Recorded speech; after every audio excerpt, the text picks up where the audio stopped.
Hello, I am the High Apostate Phineas 12 Gauge, and I'm here to read the Bible.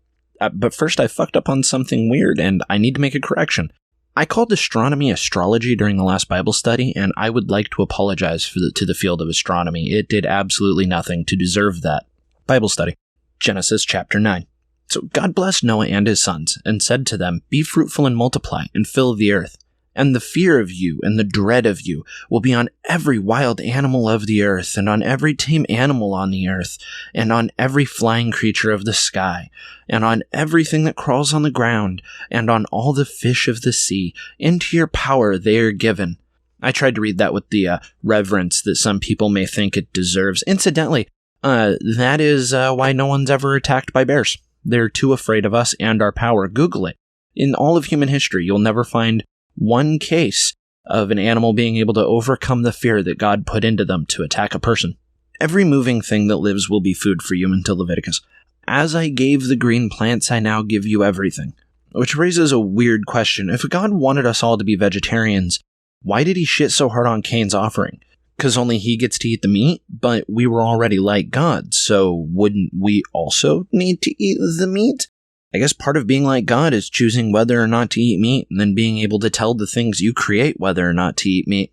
Incidentally, that is a decision that Focus on the Family says is totally up to you, as long as you don't try to starve people if meat is the literal only option, or other things that people don't actually do. And I mention that just to highlight the fact that, hey guys, Focus on the Family got one. It's a little bit like watching your dumb kid do math. Oh, you got one. Please just go play in the other room and eat a block. Focus on the Family. But flesh with its life, its blood, you shall not eat. It's lifeblood, because life is about conception. Don't drink the blood. There's 8 people. Do you really have to tell them not to drink the blood? I guess it's possible that they're tired of looking at water at this point, but... So God continues, "And surely I will require a reckoning for your lifeblood. From every animal I will require it, and from humans. For every human being I will require it for the life of his fellow human being. Whoever takes a human life, by a human will his life be taken, for God made humankind in his own image." So, I have an issue with this. So, the reason that the death penalty is necessary is because we were made in God's image. People say that this book is the height of morality, but there are so many better reasons to not carry out the death penalty than this reason to carry it out. Especially when the high and holy reason given is that an unprovable, and at this point in 2020 that's almost undefinitional when you look at apologetics, being said we sorta are like him kinda. "And as for you, be fruitful and multiply, and increase abundantly on the earth and subdue it." The holy moral dictum of get money, fuck bitches. So God spoke to Noah and to his sons with him, saying, I feel like this should be continuing, like this is just me being pedantic, but I feel like it should be continuing. He hasn't shut the fuck up this whole time. "And as for me, look, I establish my covenant with you, and with your offspring after you, and with every living creature that is with you, the flying creatures and the tame animals, and every wild animal of the earth with you, of all that go out of the vessel. I will establish my covenant with you, and all flesh will never again be cut off by the waters of the flood. Neither will there ever again be a flood to destroy the earth." Which the earth didn't get destroyed, though. I feel like I've said this before. In order to do a thing again, you have to do it the first time. Also, the Earth wasn't destroyed. The Earth was severely damaged. Ecosystems were destroyed.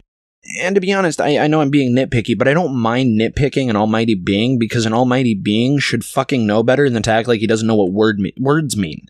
"And this is the sign of the covenant which I make between me and you and every living creature that is with you for perpetual generations. I set my rainbow in the cloud, and it will be a sign of the covenant between me and the earth. It will happen when I bring a cloud over the earth, and the rainbow will be seen in the cloud, and I will remember my covenant, which is between me and you and every living creature of the flesh, and the waters will no more become a flood to destroy all flesh. The rainbow will be in the cloud. Rainbows are not in clouds. I will look at it, that I may remember the everlasting covenant between me and every living creature of all flesh that is on the earth." Or, to put in other terms, if I don't have refracted light, I may forget not to try and kill everybody again, because I know everything, but sometimes things slip my mind. I'm God. Actually, thinking about what we've read so far, I don't think he's evolved into the omniscient superpower yet, so God's Pokemon trainer is going to have to keep going. And God said to Noah, "This is the sign of the covenant which I have established between me and all flesh that is on the earth." The sons of Noah who came out of the vessel were Shem, Ham, and Japheth. Ham was the father of Canaan, the dude, not the country, which kind of seems like a knowledge of ancient current events is doing a lot of heavy lifting on this. These were the 3 sons of Noah, and from them the whole earth was populated. Let's count the generations, shall we? Shem, Ham, Japheth each have kids. Their kids are fucking brothers, and sisters are first cousins. Which isn't great, because we know that during the time of Cain and Abel, and Cain and their sister wives, their genetics were still pure. Which, I don't know, it seems like basing ideologies on how pure genetics are has never gone wrong at any point in human history. But, that's not great. So, to revisit this topic of incest, according to a 2018 Popular Science article and a 2002 New York Times article, both on cousin fucking, there's not actually a huge increase in the chances of birth defect in a very... There's twice the chance, but that's twice 3%, so, kind of way. The problem is that if we look at the family tree of Ham, Japheth, and Shem and their wives, I couldn't find how apologists explain the potential marrying of cousins removed or sibling fucking, but Creation Ministries International does a good job of summing up what I did find. It's fine because God said so. They actually linked to chapter 8 of their own book on where did Cain's wife come from, because that deals with religiously approved incest. Starting on page 3, where they, and I don't think on purpose, point out that technically Eve is descended from Adam, so he was daughter fucking. They don't address that and actually think it's a good argument for everyone being descended from Adam, so there couldn't have been an outside source for Cain, his wife. The issue there, of course, still being the fact we had human-like cousins we could and did interbreed with, and if my daughter as a kid was someone who isn't my spawn, that grand spawn is still descended from me. So it actually doesn't address anything at all. But ultimately, this brings us back to the previous point they thought they made that genes still hadn't had time to defect enough for it to matter, and that's why it wasn't a God crime yet. I would like to know, in response to that, exactly how much time is required for genes to become so defective that we pass on faulty genetics when we interbreed. I have asked Living Waters, AIG and Creation Ministries exactly how much time it would take for that to start. But moving on to Genesis 9:20, Noah, a farmer, was the first to plant a vineyard. The word for that is actually vigneron, not farmer. So what did he farm? Did God get pissy with him about that too? So Noah drank of the wine and got drunk, and he was uncovered with his tent. And as far as I'm concerned, that's as right as a guy with wine and a tent. And Ham, the father of Canaan, saw his father naked and told his brothers outside. Which really makes me curious. Did Noah leave the tent door open? Did they have tent doors? Even looking at 6 different translations of this verse and the surrounding verses, I can't figure out if Noah left the door open, didn't have a tent flap, or if Ham is just a nosy little shit who's peeking in on his dad's balls. So Ham went and told Shem and Japheth, and Shem and Japheth took a garment and laid it on both their shoulders, went in backwards, and covered the nakedness of their fathers. Their first faces were turned the other way, so they did not see their father's nakedness. And can we just let the man be naked? Are they all sharing a tent? Jesus Christ. Sorry, spoilers. Just I don't know. Fuck them and their covering. I get hot when I drink, and I get hot when I sleep, and I can't be the only one that gets hot when they drink and sleep, and just fuck this guy's nosy kids. So Noah awoke from his wine and knew what his youngest son had done to him. And how? How did he know what his youngest son had done to him? Did they tell him? Did he remember? Did he drink and then pass out and remember what happened while he was drunk and passed out? This, as somebody who has nights they don't remember, certainly the parts I do remember aren't while I'm passed out. So I have some serious questions about how Noah is that good at drinking. And Noah said, "Canaan is cursed. He will be a servant of servants to his brothers." Fun fact. This was used to justify slavery in America. Interestingly, the idea that the curse of Cain being that Ham and his descendants, or curse of Canaan, being that Ham and his descendants were made black, may have actually originated in Muslim countries and just sort of floated over to Europe and the Americas through that idea, according to the University of Pennsylvania's David Goldenberg. So, thanks for that, Muhammad. I look forward to ripping your book apart in years, probably, when we get this done. So Noah said, "Blessed be the God of Shem, let Canaan be his servant." and according to Luke 3:36, Jesus is a descendant of Shem. I have no idea why the source text I'm using doesn't make mention of that, but that's what Luke said, that Canaan is the servant of the tribe Jesus was from. So if you're part of the tribe of Jesus, slaves, may God enlarge Japheth. Let him dwell in the tents of Shem. Let Canaan be his servant. Now, I know what this means. May God enlarge the quantities of descendants of Japheth. May God swell the numbers of Japheth's tribe. Lots of grandbabies, but enlarge. So Noah lived 350 years after the flood. All the days of Noah were 950 years, and then he died. Good riddance. And that's Genesis 9. The moral of the story is don't look at your dad's balls if you're his son. It's fine if you're a daughter. Spoiler alert. So on to Genesis 10, which is very much a genealogy, but some of the names are funny and it's supposed to be important, so fuck it. Before I get started here, though, I went down a rabbit hole looking into the Table of Nations and who supposedly founded what, and I ended up on the $100 School of Biblical Evangelism course through Living Waters, and I have every intention of doing this. But the point of that is that it claims to teach you how to share your faith biblically like Jesus, by not being Christian, throwing tables, implying weirdly that everyone should kill their families and then themselves, screaming at fig trees, and, most importantly, by believing in and accepting yourself, just like Jesus. But that's another topic for another day. And these are the generations of the sons of Noah and of Shem, Ham, and Japheth, sons who were born to them after the flood. So the sons of Japheth were Gomer, Magog, Madai, Havan, Tubal, Meshech, and Tyrus. The sons of Gomer were Ashkenaz. Apparently, where we get Ashkenazic Jew from.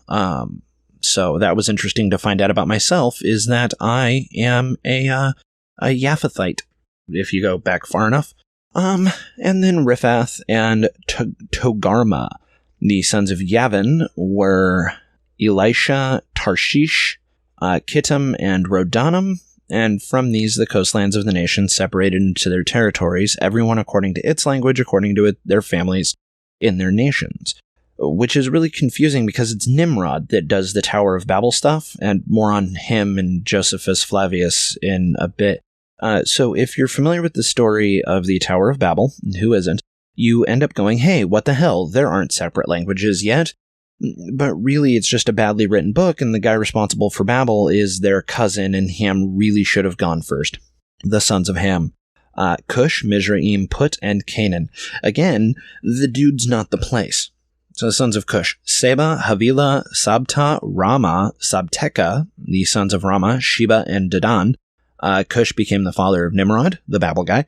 He began to be a mighty one on the earth. He was a mighty hunter before the Lord. Therefore it is said, like Nimrod, a mighty hunter before the Lord. This seems to be a compliment or maybe a title, but it's fucking clumsy, so it's not surprising it never really took off.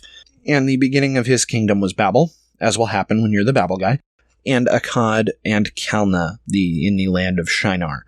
Out of that land he went forth into Assyria and built Nineveh and Rehoboth-ir and Calah and Rezin between Nineveh and the great city of Calah. And Mizraim became the father of Ludim and Anamim and Lahabim and Nephtuhim and Pathrusim and Kazluhim, which the Philistines descended from, and Caphtorim and Canaan became the father of Sidon, his firstborn, and Heth, and the Jebusites, the Amorites, the Girgashites, the Hivites, the Arkites, the Sinites, the Arvadites, the Zemarites, the Hemathites. Afterwards, the family of the Canaanites were spread abroad, which, according to the Ancient History Encyclopedia, the Canaanites weren't so much the Canaanites and were actually largely Phoenician.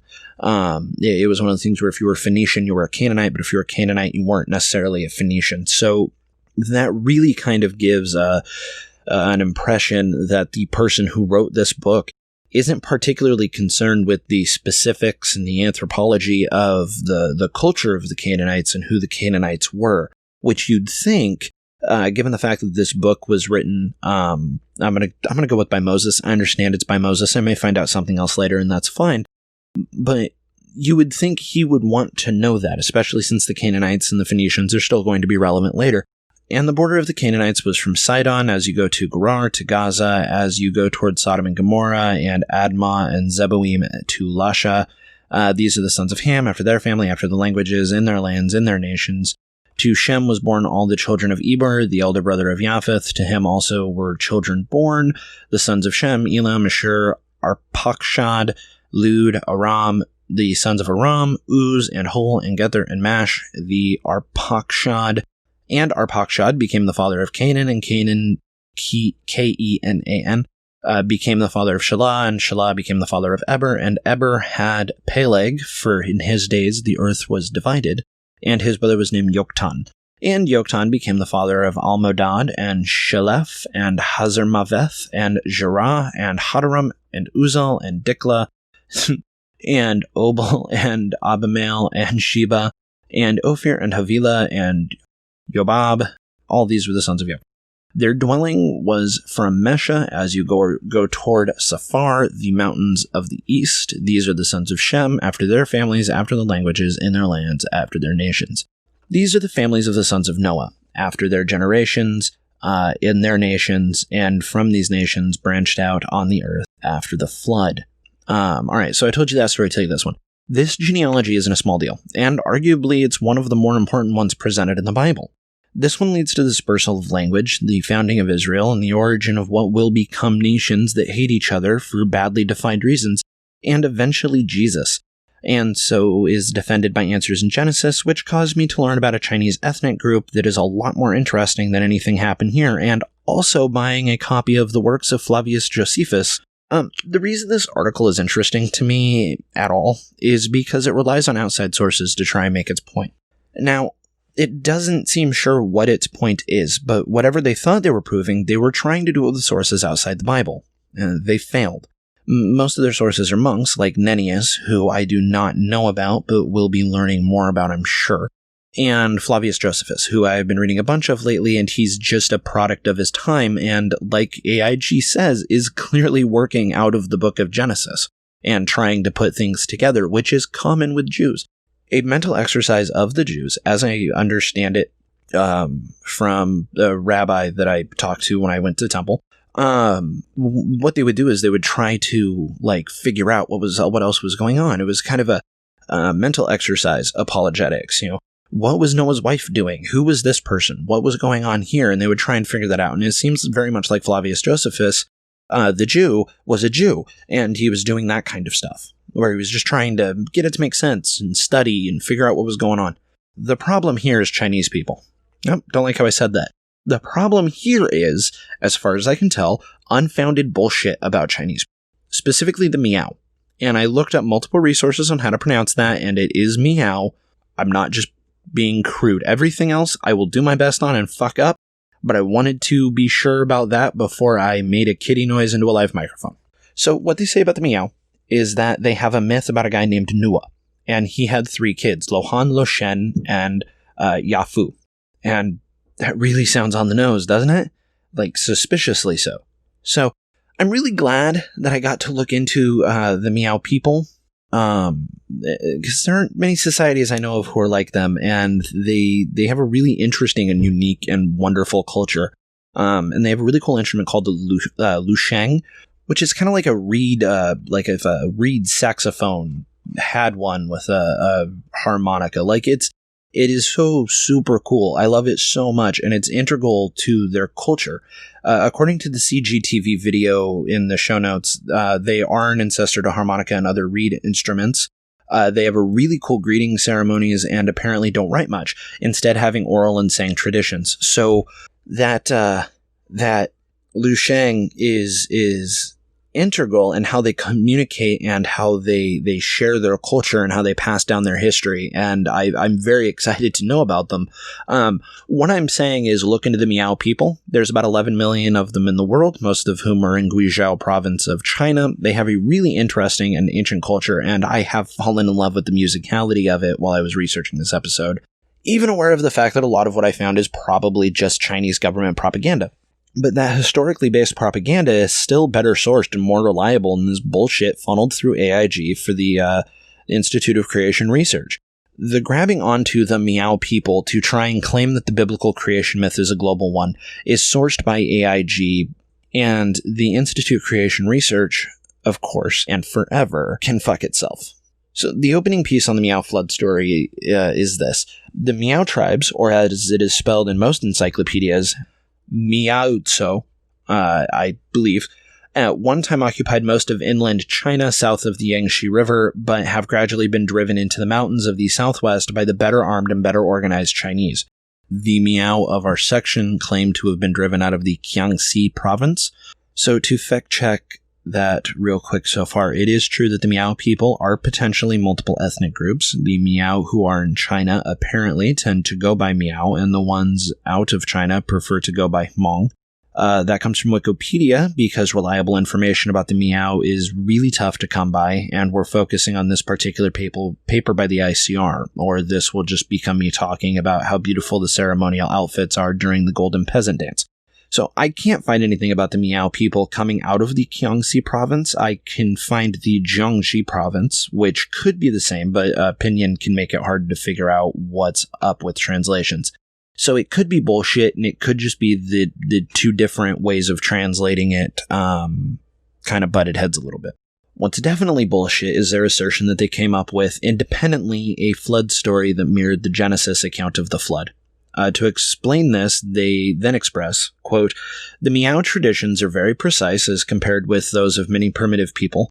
I kind of read that as a great philosopher once said sort of thing, because they're not telling us anything about which primitive peoples, how they know, or what the other options are. They're not only handed down in metrical form, I'm back in the quote, but also they are in couplets, in which the same or similar meaning is expressed in different wording. Couplet is a pair of, I'm out of the quote now, a couplet is a pair of verse that has the same meter and act as a unit. The idea that they're tautological in nature or that one has to elaborate on the other isn't necessary unless they're not talking about a rhyming couplet, because again, they're not specific enough. And that's a trick used by creationists, isn't it? If you don't define terms, you don't have to stick to that definition if you get called out on it. It's an exercise in equivocation. So back into the quote, so that the second sentence acts as a definition of the first where it might not otherwise be clear. This is in contrast, out of the quote again, this is in contrast to the University of Pittsburgh, which tells us just that they have no written records. This particular piece, that is the closest I could find to the one referenced by ICR, is in a call-and-response form where a verse asks a question and the next one answers them. It's pretty simply a creation myth that's offered by the U of P, talking about how the Heavenly King, which if you're familiar with Chinese philosophy, you'll know is a concept that started popping up about the time Abraham's balls dropped in the form of Shangdi about 1600 years ago, and wasn't particularly interventionist, which is earlier in our source material puts as the end point for the writing of Genesis by about 200 years. And if you're not familiar with Chinese philosophy and folk religion, or when the source material says Genesis was written, you know that now. So the Heavenly King in Xianye, who seems to only pop up here, made stuff. Now, the one offered by the ICR that is unsourced from a credible organization does sound an awful lot like Genesis, and I can only find it in one other place, and that is radaractive.blogspot.com in a thing reprinted from the ICR, which seems legit. Meanwhile, the other one comes from the University of Pittsburgh, so take your pick. The one from the University of Pittsburgh does have a flood story, though, and in it says that thunder caused the flooding. That's it. That's the whole thing. Thunder got mad and wrecked shit. Now, the U of P piece does go on to explain that there is more to the story. The brother wanted to fuck his sister. She said no, unless they throw knives into a valley, and if they're both in the double sheath when they get down there, they'll get married, and if they're separate, they'll live apart. But when she went down to find them, and she found a man and woman, and that's how the thing was repeopled. So, just like Genesis. The ICR poem, meanwhile, is really the Genesis story, but they kind of Chinesed it up. So, I see a few different things that can be true. The first is that the ICR is just making shit up whole cloth, and I don't have an issue with that, but there is a more charitable position. The more charitable position is that the ICR isn't making things up, and because the Miao don't have a solid written history of their legends, it is a post-introduction of Christianity version. Or, because the 5 approved religions in China are Buddhism, Catholicism, Taoism, Islam, and Protestantism, it could also cause a Christianing up of traditional myths. Now, I guess I shouldn't totally dismiss the possibility that there was a global flood and that these are both legitimate ancient records and it's not absolutely just AIG trying to justify their bullshit with someone else's unsourced bullshit or any corroborating evidence in literally any legitimate field. It just doesn't seem very likely. AIG also brings up the Book of Jasher, an apocryphal book mentioned a couple times in the Bible, but that's largely just to dismiss it, and frankly, I agree, although I do plan on fucking around with it later. So, that's the end of Genesis 9 and 10. Now, the moral of the story is, I don't know, I guess slaves and rainbows everywhere, and then have a genealogy. That's what I have for this week. I have been the High Apostate, the man, the myth, the rage boner, Phineas 12 Gauge. My Twitter is the letter X, Essential Panda. The email is poweredbyapostasy@gmail.com. And I want you to remember two things. The ICR is, at best, misrepresenting things, but let's not get too charitable.